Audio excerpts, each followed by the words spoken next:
Okay guys, this is part 2 of part 2 of grade 10 factorization. So we were here on the x squared plus 10x plus 25. So as I was saying, here you are going to be mainly focused on this one first, because from this, as I explained, from this that we got that the square root of this one, so the product to get this you have to multiply by 5 times 5.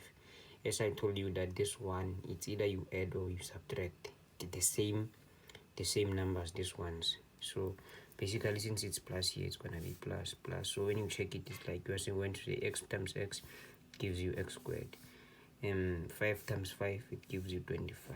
5 plus 5 it gives you 10. Then it's correct. To simplify it, since you can see it's the same thing, so to simplify further, you can just say squared from this law. Remember this law. Since it's this thing, this bracket is the same as this bracket, so you can just put square. Now we are going to go to trinomials of the form ax squared bx plus c. Okay, still the same thing. So we are going to do the x squared. We did this one. We're going to do x squared plus, still the same thing. You just start with x, then you are done with this one. X times x is then 3x.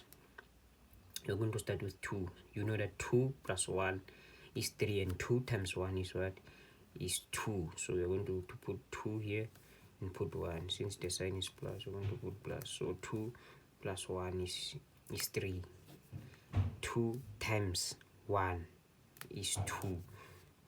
Always remember, to obtain this it's 2 plus 1. To obtain this one, it's what? 2 times 1 gives you 3, gives you 2. Simple. Moving forward, we are going to be doing the factorizing the sum and difference of cubes. Yeah, surely this one is too difficult for you, but don't worry, you are just going to open this one. You open a smaller bracket like this and open a bigger one. So basically here you're going to start with this one, a, and after a you come to b. After coming to b, you'll be looking at it like if the sign is negative or if the sign is positive. So you're going to start by watching these things and put them here, like without looking at the exponents, like a, like this one and this one, minus like b here. Okay, then we're going to say, okay, for me to obtain a cubed, what am I gonna say? Since I already have a, what am I gonna multiply with? You're going to obviously multiply with a squared. We're gonna obtain this one, so it's gonna be what? A squared. Okay, then to obtain this one is the same thing. We're going to put b squared here at the end for you to obtain minus. So it's gonna be minus b times b squared. You are going to obtain minus b cubed, which is this one. After that, you have to do the middle term. For you to obtain the middle term, you just focus on these ones.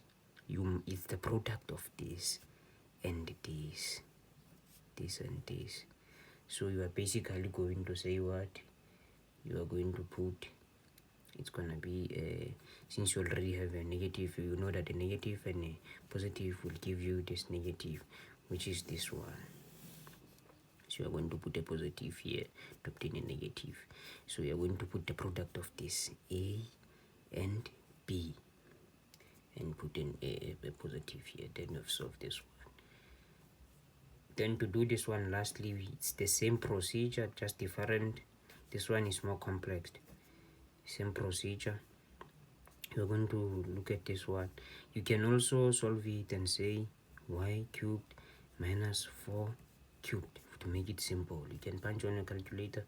4 cubed will give us 64. Okay, so you're going to say you're going to take this y and take this 4. So you're going to say y minus 4.